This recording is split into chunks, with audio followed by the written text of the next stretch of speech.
జై హింద్, జై శ్రీరామ్. నేను ఒకటి చెప్తా, మీరు వినాలి అంతే. వినకుంటే ఏం చేస్తారు కానీ.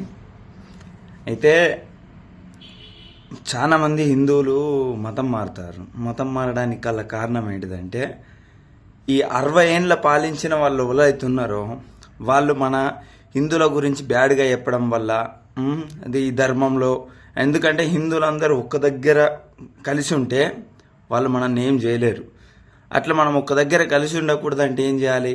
విడగొట్టాలి. విభజించి పాలించడం అంటారు. అట్లా అందరిని విడగొట్టి మన ధర్మం ఓన్లీ మన ధర్మం నుంచే మతం ఎందుకు మారుతారు చెప్పు? అది ధర్మం. మనకు మతం లేదు, మనకు ధర్మం ఉంది. మన ధర్మం నుంచి మతంలోకి మారుతారు. ఎందుకు మారుతారు? ఎందుకంటే అప్పుడున్న రాజకీయ నాయకులు 60 ఏండ్లు పాలించిన వాళ్ళు మన ధర్మం గురించి చెడుగా చెప్పి వీళ్ళ దాంట్లో కులాలు ఉంటే మన దాంట్లో కులాలు లేవు. నేను ఇప్పుడు చెప్తున్నా కదా, మన ధర్మంలో కులాలు అనేది లేవు.